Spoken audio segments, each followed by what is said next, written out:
older, paid off or not, and see why your car is worth more on the Motor Mile. Plus, with more inventory arriving daily, now is the time to shop the Motor Mile. Sheeler owns the finance company and makes getting approved for credit simple and easy on the Motor Mile. Flexible financing options for every budget to get you on the road fast. Experience the Motor Mile at 3 convenient locations: Christiansburg, Radford, and Pulaski. For over 50 years, we've got Southwest Virginia covered. The all-new Motor Mile Chevrolet and Buick in Radford. Certified friendly staff. No games, no gimmicks. Call 866-SHEELER1. Always open at MotorMileChevroletBuick.com. Midday hunger hitting you hard? Swing by Macadoo's for our $8.95 weekday lunch specials. Whether you're craving a classic crunch or something fresh, we've got you covered.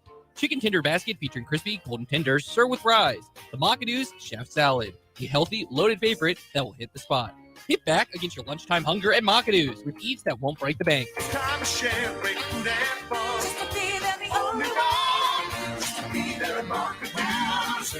We'll see you at the Do's.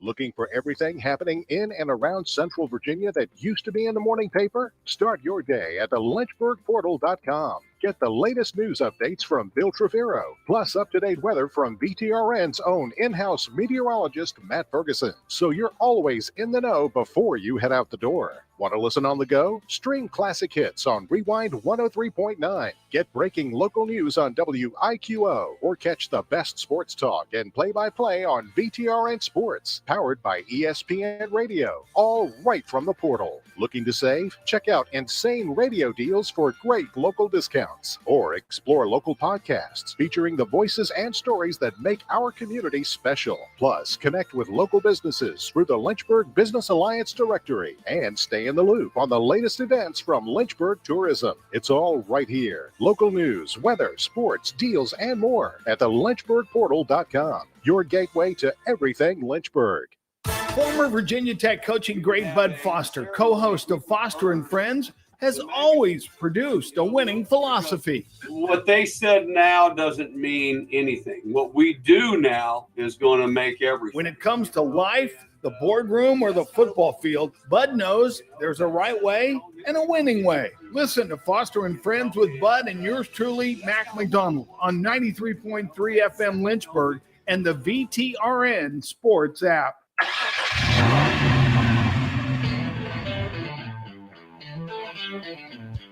You're stepping into the fast lane on the VTRN Sports app, 93.3 FM and 1320 AM Lynchburg, or by asking Alexa or Google Home, open VTRN Sports Lynchburg.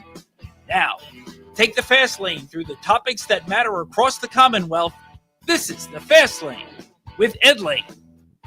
TJ, before we get into the real meat of today's edition of the Fast Lane, first of all, I am amazed that you were able to make it 2 places in one day. Saturday, you were over in Castle Coliseum first.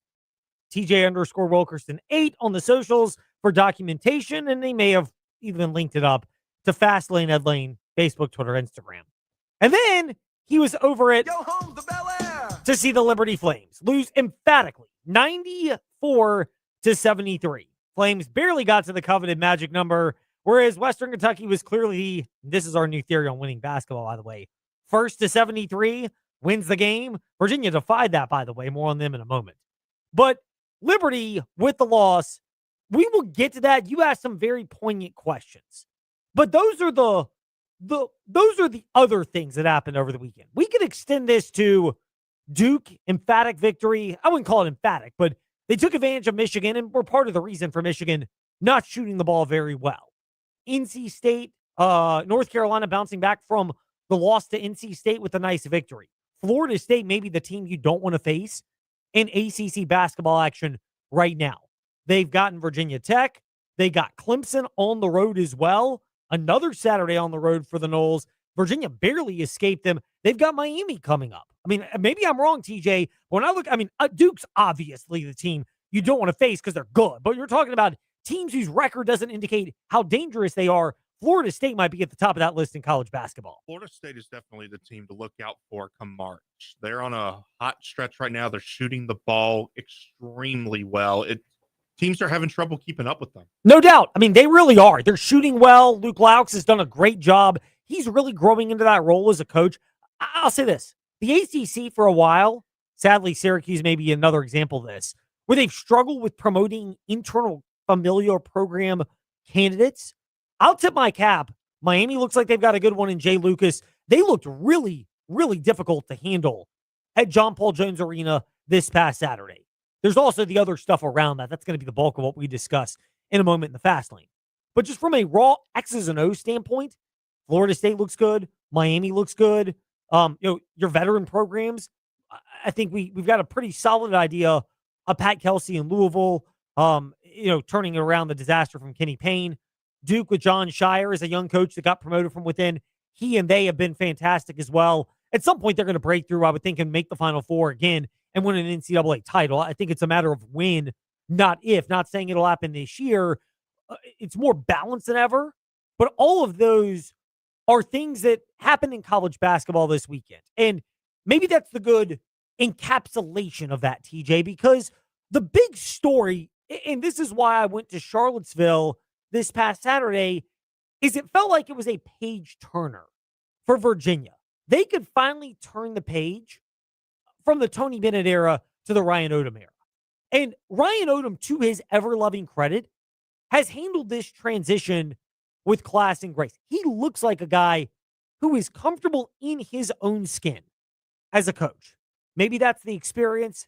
UMBC, yes, I know, Snicker, because he was the coach when they beat Virginia as the first 16 seed to take down the 1. Then Utah State, and then VCU. But Ryan Odom clearly comfortable in himself to the point where he's embraced Tony Bennett. He's comfortable. He's doing it a different way. But he was a central part as well of Tony Bennett Day. And a lot of this goes into the Ryan Odom element, but a lot of it is also the fact that he's comfortable with himself, which allowed Tony Bennett to be such a shining part of that day. And it was cool to be up there for it. It was really cool to get the visuals, and we appreciate everybody who has retweeted it, shared it, however you've helped to spread the word at Fastlane, Edlane, Facebook, Twitter, Instagram. Shout out, by the way, to Trey's guy, Bryson Gordon. He's ours too, but he's on the morning warm-up Wednesdays, 7 to 8 a.m. with Trey Lyle and Ty Tracy on the VTRN Sports app. TJ just made a cameo today on that show. But Bryson Gordon was the one who did the searching, helped spread the word about our photos for Tony Bennett Court and how the names are interwoven into Tony Bennett Court. Like the Tony Bennett signature features names of players and coaches who've helped build this program. And that was one of the coolest things. And to hear Tony Bennett speak about it in a way that only he could. And now I just want to say to the staff, the players, all those who were with me on this journey, you're what this is about. And when Ronnie told me they were going to do this, I said, is there any way, and this is what I'm most excited about, is there any way inside that signature we can put every name of every manager, walk-on player, support staff, coaches, so all your guys' names for the 15 years I've been the coach is inside that signature, so forever we will be on that court together, and it means a lot. It was really cool to see some of the former Virginia players standing out on the court. I don't know if any of them got into the TroshLaw.com fast take that is up on Fastlane, Edlane, Facebook, Twitter, Instagram. But London Parentis was there. Anthony Gill was there. Still has some kind of role with Liberty basketball. Please forgive me, I've forgotten it. Malcolm Brogdon was there, among others. 31 players is what they said. 31 former Who's under Tony Bennett were there. Obviously, Coach Richie McKay was not, because he was coaching and TJ Wilkerson was our witness over at Liberty University, specifically this past Sunday, or rather this past Saturday over in Bel Air. But it was the perfect chapter turner for Virginia, because Tony Bennett left with this message that encapsulates his faith. Again, it's free country. You can believe what you want, but I think it's awesome that Tony Bennett is comfortable enough in his Christian faith to be outspoken about it. But also, he says this, and it kind of gives you the idea that he's at peace with it, and Virginia fans should be as well, and they should be comfortable with the change in direction. Listen, as a head coach, you get way too much credit for when things go well, but you also get too much blame when things don't go well. You know this. But these guys, actually every player that's here was here for 4 or 5 years. They all have their UVA degree. They embody resilience, and they're what's right. So my heart is full.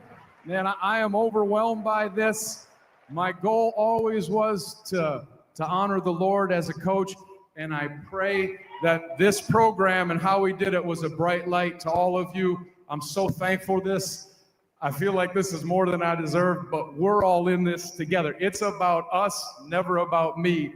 Thank you, guys. I appreciate everyone. Go get them, fellas. Go Hoos. Blessings.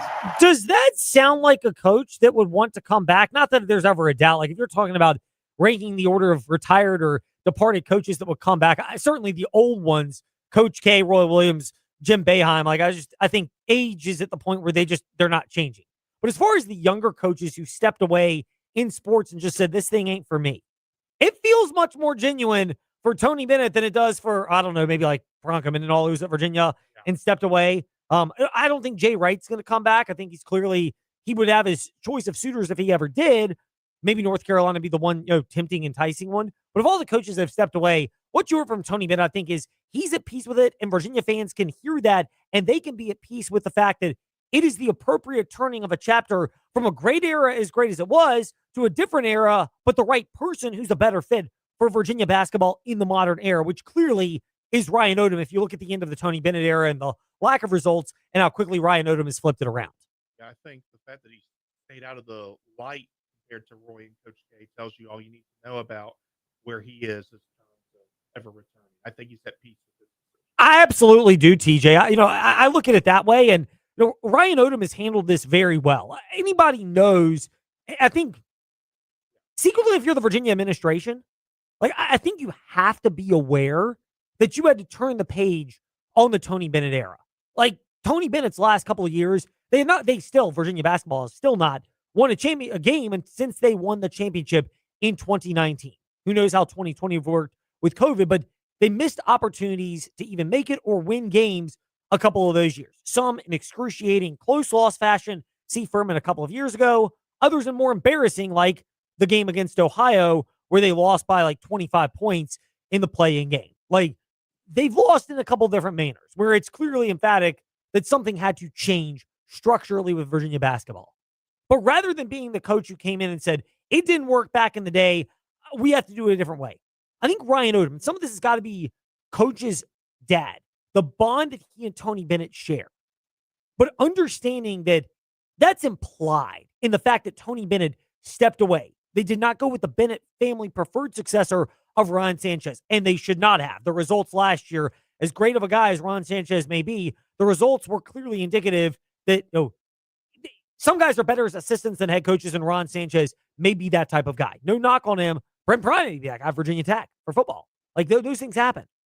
But Ryan Odom, the way he's handled it, has been impressive, and I think part of it you can tie back to what he said about the bond that he and Tony Bennett share, about allowing Tony Bennett to have his send-off, have his name on the court, understanding that, and just being so aware of it. Now we share the coaching bond. Now our fathers have to watch us do it and go crazy. I can't imagine what my dad was doing out there in that game today with all the twists and turns. And, we're very blessed, to have been raised in a basketball family. The ball has done tremendous things for our families, and I wanted to do something. But at its core, it comes down to, it was a coach and his son, and then it was a coach and his father in that photo. And, obviously we're all more than that, but I wanted him to have that. Hopefully he gives it to his dad, and his dad can appreciate that. And his mom, I know his mom will appreciate that, because it's that was a moment that they shared together, and hopefully they'll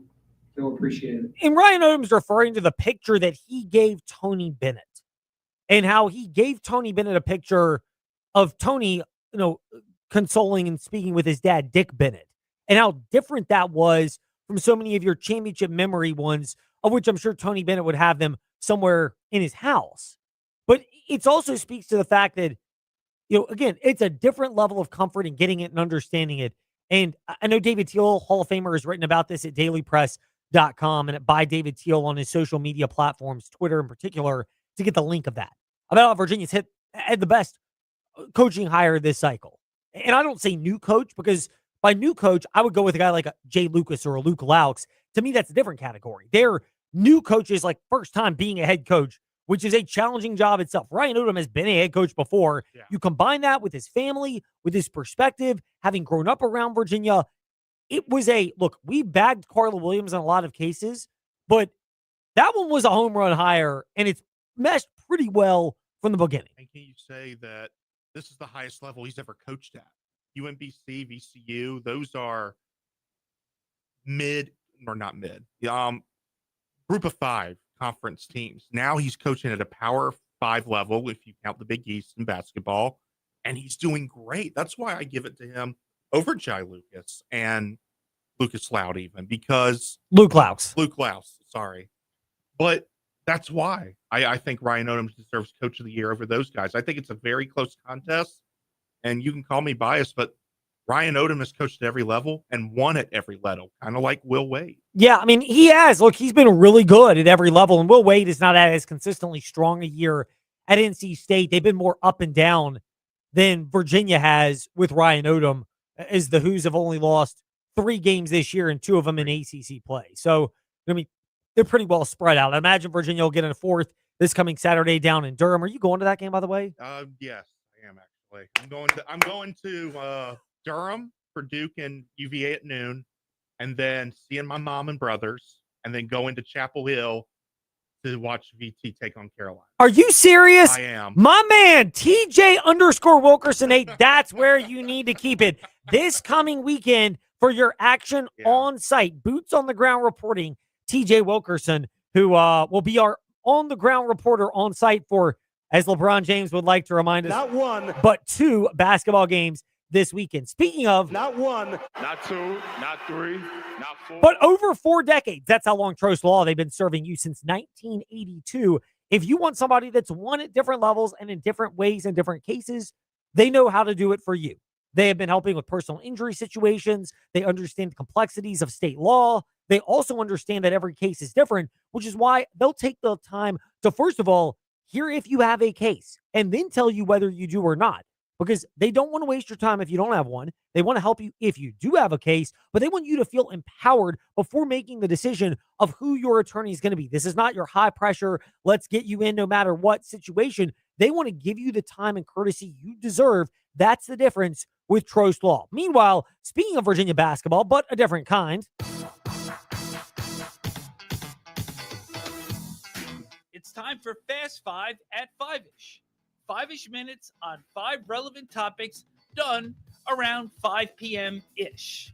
Ish, because our counting skills are kind of ish.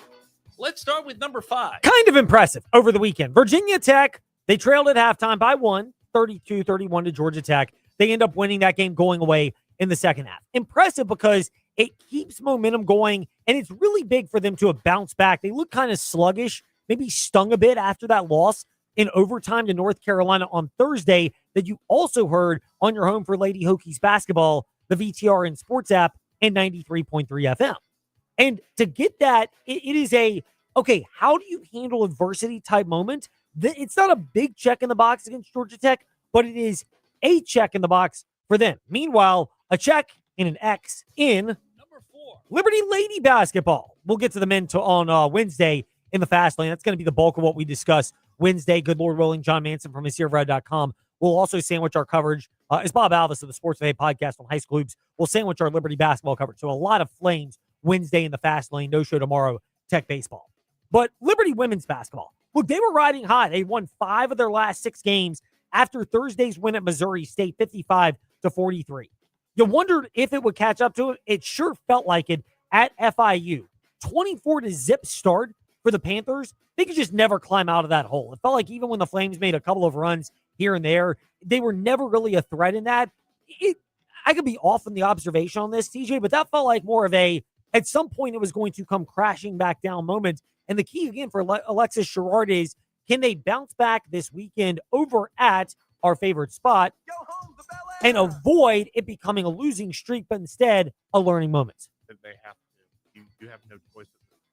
And no doubt. And look, I don't think Liberty is the type of team that I'm expecting to win the Conference USA Women's Basketball Tournament and therefore get a berth to March Madness, but they have made progress under Alexis Sherrard, and that is the type of thing that if you can bounce back from that and have the right showing the next couple of games to wrap up the regular season, even if you do not win the Conference USA Tournament, you can sit there and feel a lot better about the direction of Alexis Sherrard and Liberty basketball, especially compared to the end of January when things were kind of snowballing in the wrong direction. Meanwhile, maybe the most impressive women's basketball win of the weekend goes to Number 3. the Virginia Lady Cavaliers, 74-72. The first to 73. Only one got there. It is UVA women's basketball.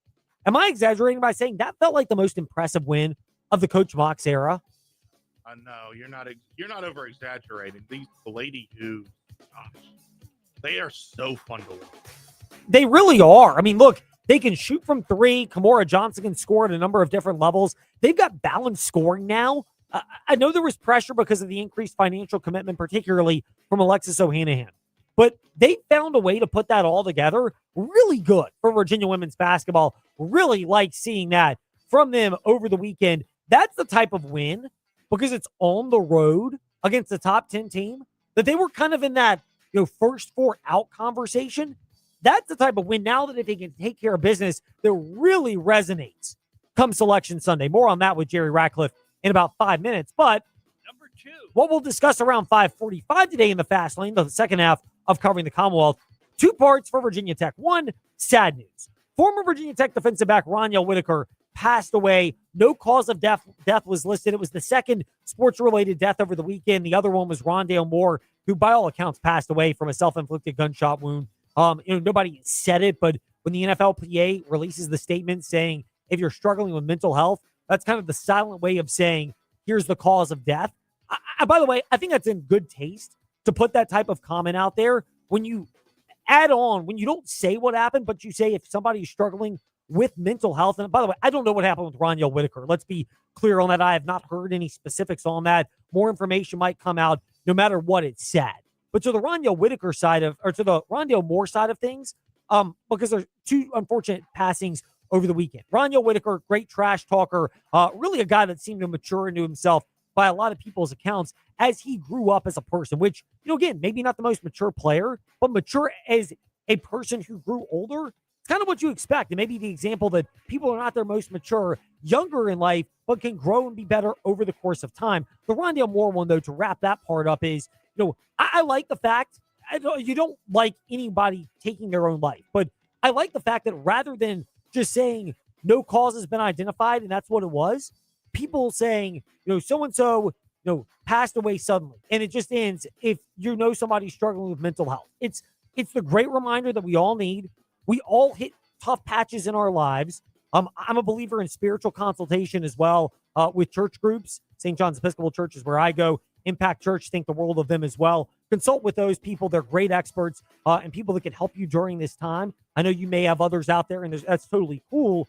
But I think it's a right way to handle this rather than pretending like we can't talk about it. Instead, we're getting more comfortable talking about it, and hopefully there are fewer instances of this so that therefore the people we don't hear about are the people that got the help and got their lives turned around. That would be encouraging. By the way, there is no smooth way to transition from that to Number 1. Mike Young saying that Jalen Bedford could apply for a medical red shirt to get an extra year of eligibility this offseason. And Sincere Jones confirmed to be out for the season for the Hokies. I don't think any of these are overarchingly a surprise. Players are doing this more often than before, looking for extra years of medical eligibility if they can get them for Jalen Bedford. And we've seen the NCAA, the Trinidad Chambliss case is just the latest, where their interpretation of medical eligibility is different.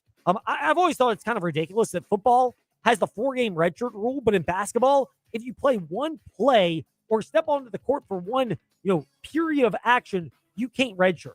Say what? That makes no sense. Like, you can play 4 games in college football and count as a real or medical redshirt. And if you're in college basketball, you play 1 game. Even if, I'm going to go extreme for examples here.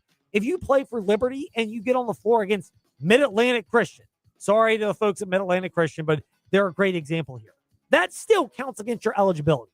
That is absolutely ridiculous. And the NCAA, it is another classic example of their archaic line of excuse making. I will not call it thinking because it's not thinking to think that way. But for Virginia Tech, I don't blame them for trying to get an extra year, particularly for Jalen Bedford. Meanwhile, when we return to the Fast Lane, more on your teams and topics. UVA, JMU to kick off covering the Commonwealth. Then Tech, NASCAR in the back half of that. When we return here on the VTRN Sports app, ask that smart speaker, open VTRN Sports.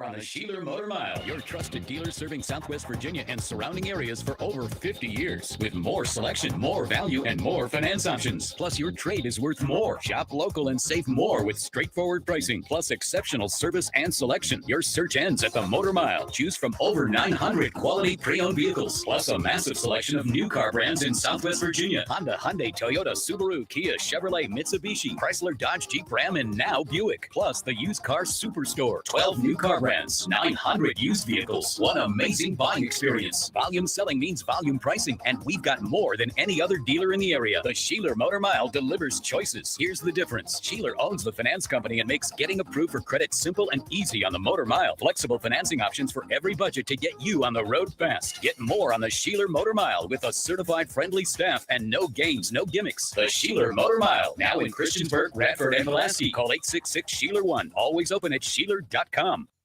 Looking for the perfect start to your day or an afternoon pick-me-up? Swing by Buttercup and Friends Cafe, your friendly Boonesboro Road food truck. From craft lattes with house-made simple syrups to sweet treats and comforting bites, there's something for you. It's the perfect spot to grab something delicious and bring a friend, your appetite, and come see why people are coming back to Buttercup and Friends Cafe, 6103 Boonesboro Road, across from the BP gas station in Lynchburg. Open 7:30 to 3:30 Monday through Saturday.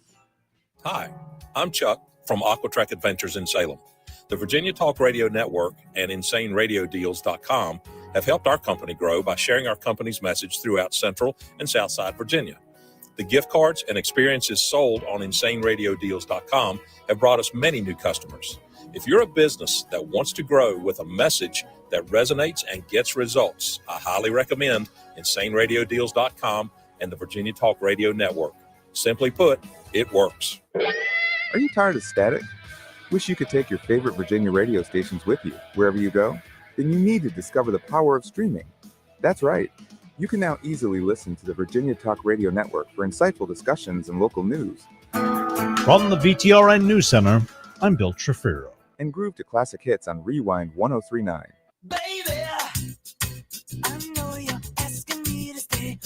All from your smartphone, tablet, or computer. No more fiddling with the dial. Just download your favorite radio app. Search for Virginia Talk Radio Network or Rewind 1039, and you're ready to go. Stay connected with your community. Good morning. This is Kimberly McBroom in the WDBJ 7 Newsroom with our Virginia Talk Radio Network news update. And enjoy the music you love, anytime, anywhere. Every move you make. Streaming the Virginia Talk Radio Network and Rewind 1039. It's that easy. Virginia Talk Radio Network. Rewind 1039. Now streaming.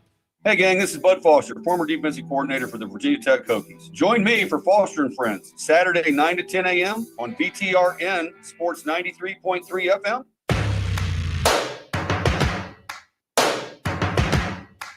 Step into the Fast Lane 24/7 at Trey Lyle VT and Fast Lane Ed Lane on Facebook, Twitter, Instagram, YouTube, and wherever you listen to podcasts. Now, back to the Fast Lane. 2 ways to look at the action that's taken place this past weekend. We get to do that right now in one of your favorite segments.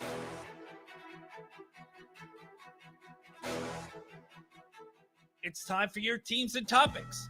Covering the Commonwealth, a look at teams and topics from around the Commonwealth. Let's start with the JMU Duke. Shane Metlin of DNRonline.com and at Shane_DNR Sports is with us once again here in the Fast Lane. Shane, great to be speaking with you. JMU Lady Dukes basketball, they torched Appalachian State a couple of days ago. They've now got 7 straight victories.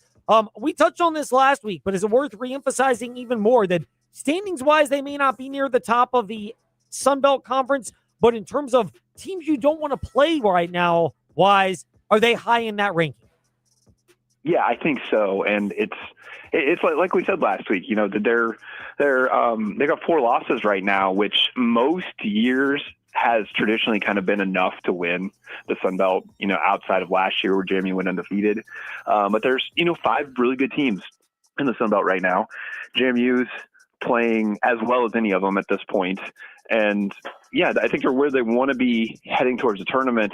Other than the fact getting to that 4 seed line has been a little bit of a challenge because they're just not quite getting the losses elsewhere to let them do that. And it's a big difference because I think winning 3 games in 3 days is very doable for this team. But if you're playing that 4th game on the 4th day and it gets a team that's more rested, then it becomes a little tricky. Chip on their shoulder. Is that a reasonable way to say that they've been playing, particularly the caliber of defense that they have turned out? Because other than Southern Miss, nobody's cracked 60 during this winning streak. Yeah, and Southern Miss is a pretty good offensive team. But yeah, I think chip on the shoulder, maybe that, or maybe it was just a point in the season where they recognized where they were and that it was about time to turn it on. I think, some of the players that have been back from last year, they do go undefeated in regular season. Last year, don't make the NCAA tournament. I think to a certain degree, there was a little bit of that, mentality of we don't necessarily have to turn it on yet in December and January, whether that was conscious or not. But right now they're playing like a team that's really motivated to do what they need to do. Yeah, JMU Dukes basketball, they have been playing really well, the Lady Dukes have. Meanwhile, men's basketball right now, are you impressed with what we've seen over the last 4 games for the JMU Dukes? They've been riding a really solid winning streak now for the majority of the month of February, or does it get the JoJo treatment? I'll bet you didn't expect a cheesy pop reference today in the fast lane, Shane, but does it get that treatment in the sense that they're winning these games, but they're still buried toward the back half of the Sun Belt? Yeah, I mean, I don't think it does because the Sun Belt is so jumbled on the men's side. Yeah, they are technically in the back half right now, but if they win these next 2 games, it's not inconceivable they could finish seeded 5th. But at the same time, it's not inconceivable there could be a 7-way tie for first in the Sun Belt, and it doesn't include JMU. That's just how tightly bunched everything is right now. We're really not going to know what that tournament bracket looks like until the end of this week. Well, the other thing about this is it's not like they're beating atrocious teams during this stretch. I know Georgia State has not been a very good program, but Coastal and Appalachian State have been solid. Are you convinced yet that Preston Spradlin's team is the type that could be the no one wants to play them team in the tournament, or do they still need a little more work, particularly against the more established teams in the conference? No, I think they're in that category. I think the issue is there's probably 10 of those teams in the Sun Belt right now. It's a really, really balanced league. And I think JMU's getting it together. You just wonder if it's in time because like we talked about that bracket, you put yourself in a hole if you're not seated in the top 4. Top 5 or 6 definitely helps too. But, and like we mentioned for JMU, they could really be anywhere from maybe around 5 to maybe around 11 or 12 at this point. Shane_DNR Sports and DNRonline.com are the ways to connect with Shane Metlin of the Harrisonburg Daily News Record, who's with us in the fast lane. Shane, great to be speaking with you. We greatly appreciate your time. Thank you so much for making a moment to join us and talk a little Lady Dukes and Men's Dukes basketball. All right, thanks for having me, Ed.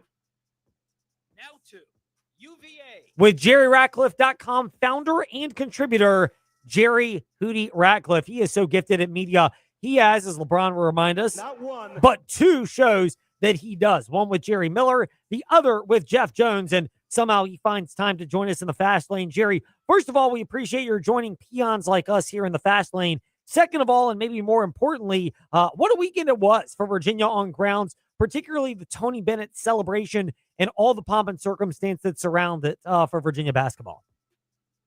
Yeah, it was a beautiful moment for Wahoo fans, Ed, as you witnessed, and I thought they did a terrific job in honoring him and the court unveiling. It was just like Tony Bennett, for those who aren't aware, that one of his demands about that, as modest as he is, was to share that honor with all the players and all the coaches who had formerly played or coached under him. Somehow I haven't looked at the logo up close and personal, but somehow they embedded all those names in his signature on the court, which is something that you would expect from Tony Bennett, because he would never be the guy to take all the credit for all the great things he did for UVA basketball. It was one of the coolest things to see. What was your impression of how Ryan Odom seems so comfortable in his skin? Maybe being a coach's son helps. Maybe the implicit reality that Tony Bennett, the results weren't really there at the end, and he seemed like he was burned out. But that Ryan Odom was more than gracious enough to let Tony Bennett have the spotlight on this day, and frankly has been willing to take a backseat whenever Bennett enters the picture. Yeah, I think that's just part of who Ryan Odom is, and I think he inherits a lot of that from his father, Dave, who was a lot like Ryan in so many ways. I think he learned from being a coach's son the respect that goes along with various programs and how to conduct yourself and how you should treat some of your fellow coaches. And I think that that he understood what a big moment that was for Virginia's basketball program and its history, and was just happy to be part of it.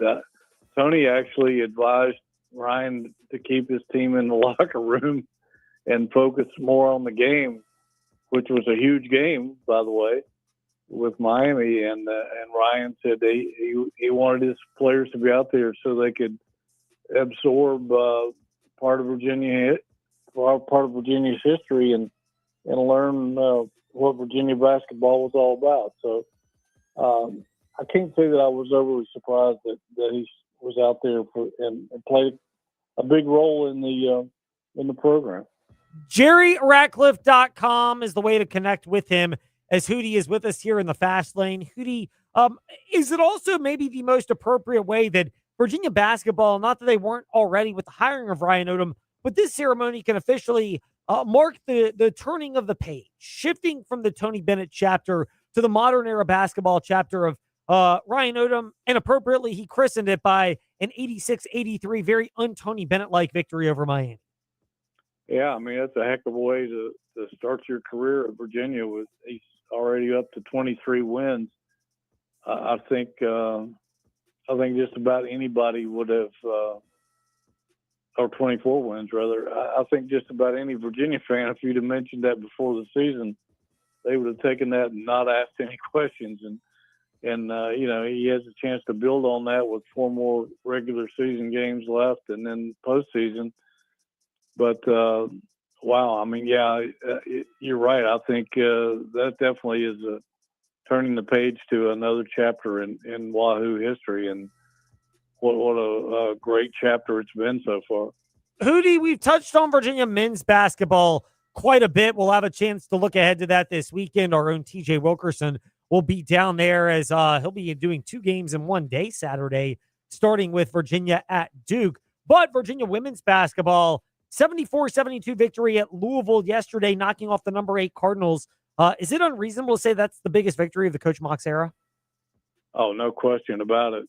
Knocking off the number 8 team in the country on the road in an arena where Louisville had only previously lost one of its last 67 or 68 games against unranked teams. So, yeah, that was a huge moment for women's basketball, and that's their most wins in a season. I guess they have 19 wins now, and 11 ACC wins. It's their most successful season so far since 1999-2000. So this is what they needed coming in to kind of take the pressure off. It struggled the previous 2 or 3 years in trying to get the program turned around, and it's definitely headed in the right direction. And they host North Carolina on Thursday night, a team that's 1 game ahead of them in the ACC standings for third place, a tie for third place. So they put themselves in position to do something here at the end of the season. Indeed, they have. It has changed the complexion of Lady Wahoo basketball, and maybe puts them in the spot to make the tournament as well. Hootie, You make our dynamic list for covering the Commonwealth every Monday. We are grateful that you give us that time. Thank you for joining us in the Fast Lane. Glad to be with you, Ed. We'll see you soon, brother. We'll see TJ sooner, I guess. Yes, you will. You'll get to be graced by a much more wonderful presence than mine this past Saturday, although I did enjoy catching up with you and look forward to more on that off-the-air discussions. Absolutely. TJ Wilkerson will be there this Saturday, by the way, as a refresher. Meanwhile, that was Jerry Ratcliffe. And the cool soundbite, by the way, this was Chance Mallory describing what it was like to play on Tony Bennett court for the first time. It was cool to see something different on the court for one time. But yeah, like I said before, it was cool to see all the names written down on there. Like I could see, like even playing, I was looking down and seeing all the past people I was growing up watching. So it was pretty cool. Quite the vision then to be able to turn right back and do his job without turning the ball over after all that. But it is kind of funny. And we've got the video up. The first tee, the bottom part of the first tee in Bennett is where you can find Richie McKay's name. If you're a Flames fan wondering where that is, shout out again, a hat tip to Bryson Gordon of newsadvance.com, as he was the first to point that out at Fastlane, Ed Lane, Facebook, Twitter, Instagram. When we return, we'll touch on NASCAR at Atlanta, Eric Schneck, his debut from frontstretch.com, and then David Cunningham on the Virginia Tech Hokies. Busy weekend, lots of winning done in Blacksburg, including in front of our very own TJ Wilkerson. So we discuss all of that next. VTRN Sports app. Ask that smart speaker, open VTRN Sports. Feller Chevrolet is now Apple Chevrolet. While the name's changed, we're still the same trusted Fellers team. Same management, same knowledgeable parts and service, same techs, same professional sales staff. With over 200 years of collective experience, we'll continue growing stronger alongside our community. From the newest Chevrolets to top quality pre-owned vehicles, Apple Chevrolet delivers the same unmatched customer service. Visit us at driveapple.com. Apple Chevrolet of Alta Vista, powered by the community we serve. At the Farmers Bank of Appomattox, we believe personal banking should be as rooted in the community as you are. Whether managing your business banking, saving for your family's dream home, or juggling daily expenses with our mobile app, we offer tailored solutions with a local touch. Experience the security of a bank that knows your name and the convenience of modern technology. Visit us today to grow your financial future right here at home. The Farmers Bank of Appomattox, your community, your bank, your future. What do high-performing athletes have in common? They don't just train their bodies, they train their minds. The best competitors have a strong mental support system that keeps them focused, confident, and at the top of their game. Want that same support in your own life? Central Virginia Counseling can help. No matter what life throws your way, our team is here for you with 2 Lynchburg locations on Wigington Road and Timberlake Road, and telehealth available anywhere in Virginia. Take the first step today. Visit centralvirginiacounseling.com. Hey, small to medium business owners, if you're frustrated with slow IT support, high costs, or paying for services you just don't use, it's time for a change. Hi, I'm Colt with We Fix Stupid Computers. We provide reliable on-site and remote support tailored for businesses just like yours. And we go beyond just fixing problems. We empower your staff with real technology so they can work smarter every day. From repairs to training to full IT support, we save you time, stress, and money. Call We Fix Stupid Computers, 434-525-8590, where smart support meets real savings. A cool food concept sparks curiosity. What about 2 concepts at one restaurant? That's even better. Oliver's on Rivermont is Lynchburg's first multi-concept restaurant. Pick items from the traditional Oliver's menu, the 801 Raw Bar menu, or mix and match. And you'll appreciate the consistency of Oliver's new kitchen and serving staff. 2 cool concepts in one. Only available at Oliver's on Rivermont. Gerrymandering has been a problem in American politics for generations. District lines drawn to protect power, reward insiders, and weaken competition. Virginians are right to be frustrated. That's why the April 21st referendum sounds appealing. It promises reform. It promises fairness. But when you read the fine print, it doesn't deliver what it advertises. The amendment would create a redistricting commission, but not an independent one. Half of it would be made up of sitting legislators. The very people whose districts are on the line would have a hand in shaping them. That's not taking politics out of redistricting. That's institutionalizing it. If the commission can't agree, the responsibility shifts to the Virginia Supreme Court. that moves a deeply political issue into the judiciary and risks further politicizing our courts. Changing the Constitution is permanent.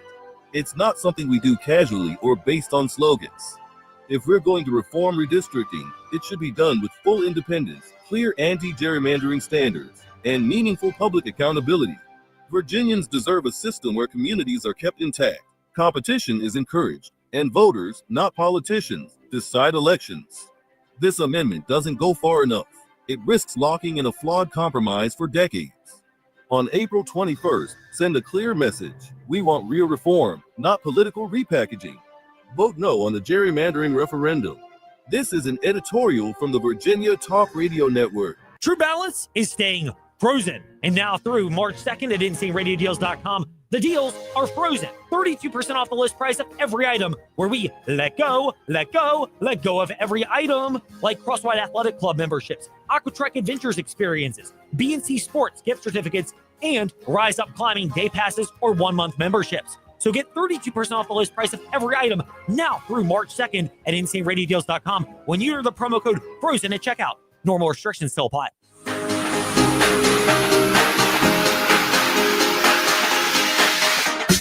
Step into the Fast Lane 24/7 at Trey Lyle VT and Fast Lane Ed Lane on Facebook, Twitter, Instagram, YouTube, and wherever you listen to podcasts. Now, back to the Fast Lane. He's making his debut.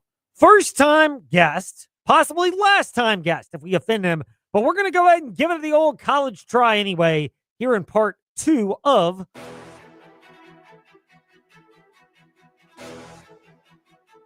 It's time for your teams and topics. Covering the Commonwealth, a look at teams and topics from around the Commonwealth.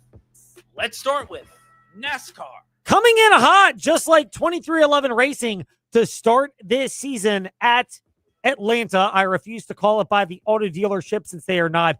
You know, if it was Motor Mile Speedway from our friends at Sheeler Motor Mile, I would absolutely mention that that's the case. But I will just say from Atlanta and at not Sheeler Motor Mile Speedway is where Tyler Reddick got his second victory of the win yesterday.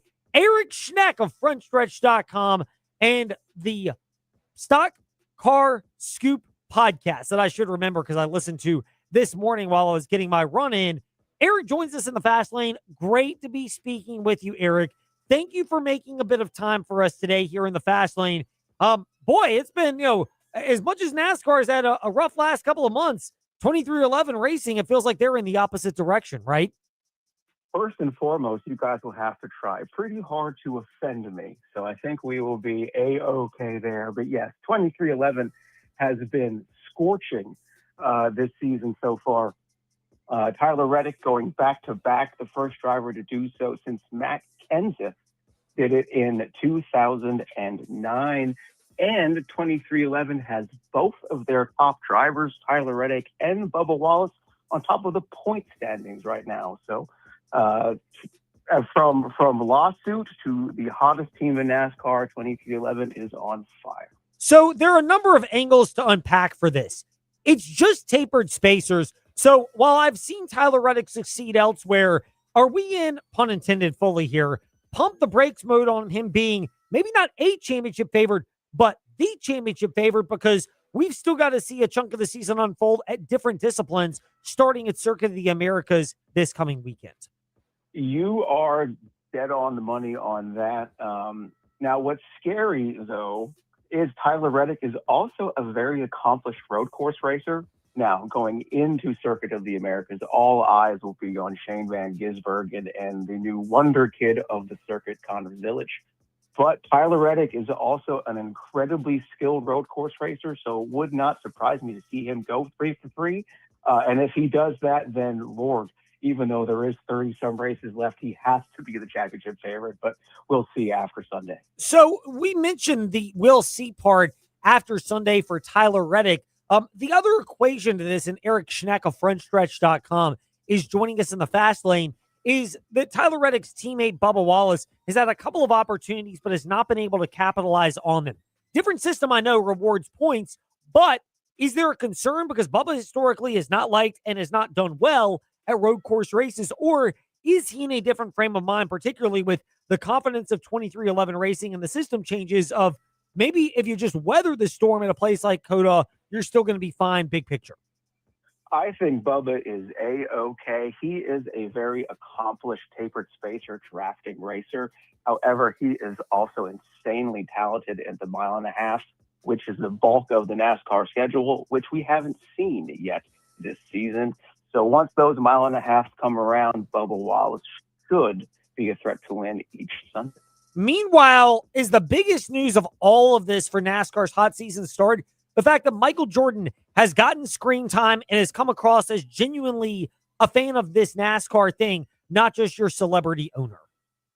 It's incredible that he is he's definitely the most known basketball player in the world, but definitely top 5 most known celebrity in the world. I would say definitely top 5 athlete in the world. And he loves NASCAR, loves it, genuinely, truly loves it, passionate about it in and out. NASCAR is truly, truly lucky to have such a visible owner and such a passionate owner like Michael Jordan. It is big for NASCAR, much like it's big for frontstretch.com that they can now count on Eric Schneck for his insight, and he is generous enough to have shared that with us today in the Fast Lane. Eric, appreciate your making time for us today. I pray very much so that this is not at the top of our prayer list, but that you are not scared off from joining us again. I am here whenever you boys need me. Oh, prayers answered today in the Fast Lane. That's the one that we needed. Meanwhile, And last but not least, or maybe least, the Virginia Tech Hokies. David Cunningham of TechSideline.com is with us once again here in the Fast Lane. Tech Sideline, social media platforms, the website, however you consume podcasts. We are at Fast Lane Ed Lane, however you listen to podcasts, including Facebook Live and YouTube. David, thank you for joining us in the Fast Lane. Before we narrow down, how big of a weekend was it for Virginia Tech? Baseball had the walk-off win Saturday and a great call by former TSL alum Evan Hughes on that. I listened to that on my way back from Charlottesville after Liberty's press conference had ended. Then you've got softball getting a sweep at Georgia, women's basketball, a nice bounce-back victory against Georgia Tech, and the men picking up a much-needed win against Wake Forest.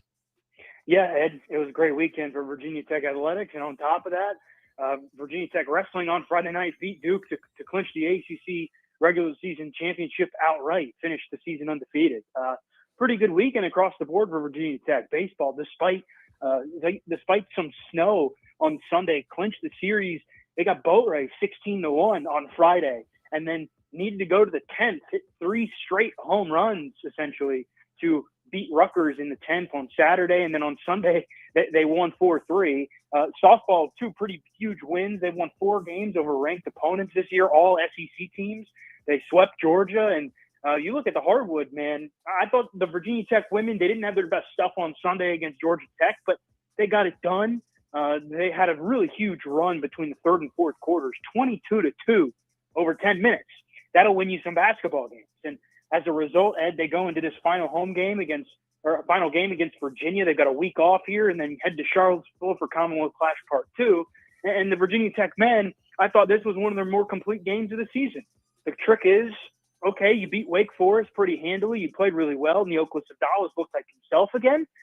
But you've got to keep it going. And it's a tall task on Saturday against probably Caleb Wilson less North Carolina, but still a really talented team in the Tar Heels. So good weekend, still a lot more to come. There is a lot more to come. We will start with men's basketball. That's the big headline grabber. Then we'll progress accordingly with David Cunningham of TechSideline.com for men's basketball for Virginia Tech.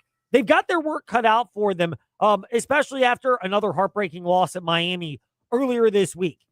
They've got all week for North Carolina. Do you anticipate that they will put their best foot forward and give the Caleb Wilson less Tar Heels a game and maybe even steal a much-needed victory to boost their ever-fading tournament chances? I think so, Ed. I truly do. I think this team has played pretty good basketball. But what it is going to have to do, it's going to have to close out that game. If it is in that game, it's going to have to close it out. And I think you've seen the Hokies play well enough at times, whether it's beating Clemson and playing one of their best basketball games of the season. You go all the way back to New Year's Eve, beating Virginia. They outplayed SMU on the road. I thought in many cases they outplayed Miami on the road this past weekend. They have proven that on paper they are a tournament team, but it goes back to you have to be able to close out games. They did not against Miami, but I thought you saw, especially of Dallas, look really comfortable, really confident, really aggressive against Wake Forest. I thought they played really well together. And defensively, I thought they were pretty good too. Wake Forest made its first 4 threes, went 2 for 24 for the rest of the game. The Hokies will take that. But at the same time, you've got to turn the page, and it's a little bit of a different look in terms of North Carolina being a much different team than anybody else in the conference. I know Caleb Wilson's out. Visar is a really, really talented player in the post. It looks like he's going to play.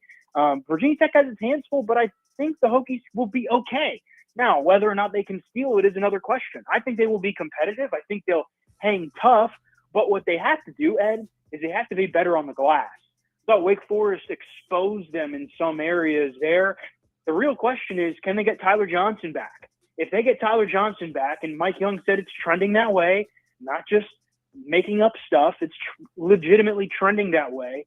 If they can get him back, you put him as a rebounder there from that 3 spot, I think it boosts Virginia Tech's rebounding a lot. That's much needed in this game against North Carolina. Now we pivot to Lady Hokies basketball. It was disappointing for those listening on their home for Virginia Tech Athletics, the VTR and Sports app, and 93.3 FM Lynchburg on Thursday because of the overtime loss to North Carolina. How important was it, though, that it wasn't pretty early, but the Hokies, Lady Hokies, found a way to bounce back against Georgia Tech and not let that be the type of hangover loss that derails their postseason efforts? Yeah, I thought it was big. You've got a game in North Carolina where I don't want to say you're playing with house money a little bit, but your tournament is essentially already secure as long as you don't slip up against Georgia Tech on Sunday. And they didn't. But in that North Carolina game, I thought the Hokies were the better team for long stretches of the game. It was a rugged, grinded-out game. I thought you saw their defense on full display. When it came down to it, they just needed a little bit more. I thought you saw them, how well they can play. They played well at times this year. They should have beaten Notre Dame a couple weeks ago, right? But they haven't been necessarily consistent as much as they should be against some of the bigger teams. North Carolina, I thought you saw it. Even though they lost by a possession, I thought it was still a good game from them. Karis Baker had a look in the corner for 3 at the buzzer that would have tied it, and I thought it was a pretty good look, all things considered. That's a building block. And I thought you saw them turn the page pretty effectively on Sunday. It was ugly against Georgia Tech. But they played really well. They and by that I mean they didn't shoot the ball well because both teams shot between 28 and 29%. But I thought you saw them dig deep and figure it out defensively. And they had a quarter where they only shot 16% in the third, yet somehow they pulled away from the Yellow Jackets. That tells you that they were doing the right things on the defensive end. And I think they've got a really good opportunity to boost their resume even more. I think, in my opinion, Ed, they're already in the tournament. They're locked. But they got an opportunity to boost their resume even more on Sunday at UVA, what a Q1 win on the road would do. Obviously, Virginia, obviously Clemson, big weekend for the ACC in that regard. So the Hokies, I think, are on the right path. They're looking at a single bye in the ACC tournament, which is pretty solid, and I think they can go down there and win a game or two. They could. Meanwhile, we'll pivot off of those sports to spring sports. Virginia Tech Lady Hokies softball. They were ranked. They've now got impressive victories over SEC teams, the latest being a sweep on the road at Georgia over the weekend. Are they vaulting themselves into the type of team that, I know we've got the whole ACC regular season to go, but could be playing themselves into being one of the favorites in the conference? I think so. I think they bounced back in the right manner, Ed. They went down to Charlotte last weekend and did not play well. They split 4 games, went 2-2, and I thought they came back with the right mindset, mentality. If you watched either or listened to either of those games, against Georgia, they played really, really tough. They played fearless. They were not afraid. They came out and really handed it to the Bulldogs in both games. And they've got some young pitching stepping up. They've got some young bats stepping up. They're seeing the ball really, really well. And I thought you saw that show up in both games and across the entire weekend. And if they can continue to build on this going forward, it's still very, very early in the season. They've got, I believe, a big weekend coming up at Auburn. But if they can continue to build on it, Ed, I think you're going to look at this team and go, man, they can be one of the top teams in the ACC this year, even though it seemed like at the beginning of the year it was kind of, well, there's a lot of new faces, and Pete DeMoore has to figure out, what players fit where and what's best. And I think they figured it out a lot this weekend. David Cunningham, he's at the Real D Cunna on Twitter and Instagram and with TechSideline.com here in the Fast Lane. David, last one for you. Liberty press conference wraps up on Saturday. I got to listen to TJ ask great questions about the Flames' 94-73 loss to Western Kentucky. And then I got to listen on the VTRN Sports app to TSL, TechSideline.com alum and podcast host, the first one, Evan Hughes, make the call for those 3 home runs, including Ethan Ball's walk-off home run. They backed it up with a 4-3 victory. Not pretty in the snow yesterday. How crucial was that sequence for Virginia Tech baseball, trying to reverse some of that mojo from last year? Ed, do you remember the other day, last week, when we were talking and I said, it was probably your fault that Virginia Tech lost that Florida State game because you were there? And of course. I said that to Trey. Of course. Well, guess what time I showed up to English Field the other day after men's basketball? That would be the start of the 9th inning, and Virginia Tech won the game from there. So I'm not going to give myself too much credit, but I did show up right just on time, I think. No, I thought it was a really gutsy, impressive weekend for Virginia Tech. They did not play well at all on Friday, lost 16-1 in 8. Just a really bad performance. But they bounced back. They were up on the ropes on Saturday. They're down 5-3 in the 9th inning. They get 2 runs. They essentially walk the bases loaded, and then were tough enough in their at-bats to get walks, to draw walks, to get home. And they tie up the game, and then they went down 3 more runs. They go down 8-5 and really have to gut it out, grind it out. And I thought you saw some really impressive at-bats by a lot of these young guys that we have not really gotten to know yet because they're only in the second weekend of the year. And I thought Evan's call of that ball home run was terrific, but it was also the 3 at-bats before that really set the plate for that and got the Hokies within striking position. And anytime you can kind of use that momentum into Sunday, where I thought they pitched really well and it was cold and snowy and they fought the elements, fought Rutgers and played really well and came away with a series win. And I think that's something that you can build on as you go along into the season. That is a gutsy weekend performance. Even though it didn't start well, it finished really well. Glad to know we're not overstating it with David Cunningham of TechSideline.com. And David, that Will Stewart is founder of TechSideline.com, is ready to pay for Tommy John surgery after straining your arm, giving yourself a pat on the back for your contributions to Hokies baseball. Yeah, apparently I was the magic key, Ed. I tell you what, that was a very fun atmosphere, even though it was very, very cold. It was very cold, but listening to it it warmed my heart listening to Evan Hughes on the call of it. And it was so exciting. I would imagine people in the ballpark might have been able to hear it as well. David, we hear your insight regularly on the Tech Sideline podcast, and you see it often at TechSideline.com, including the article that we touched on in the Fast Five at 5-ish about Sincere Jones, as well as the future of Jalen Bedford, because David asked it today in the ACC basketball teleconference. David, thank you for all the time today in the Fast Lane. We greatly appreciate it. We tie it up with a very long-winded goodbye for now. Appreciate it. I'll talk to you next week. David Cunningham with us in the Fast Lane. And, of course, as I go way over time here on W227 BG Chevrolet, Gretna Danville Southside, now on to ball games tonight, as we've got Carolina alum Danny Green, I believe, will be on the call for Compass Media Networks for that. And then, can Houston avoid the losing streak, or will Kansas lose? Find out as the second game of our doubleheader. This including the ACC and NCAA tournaments, the VTR and Sports app.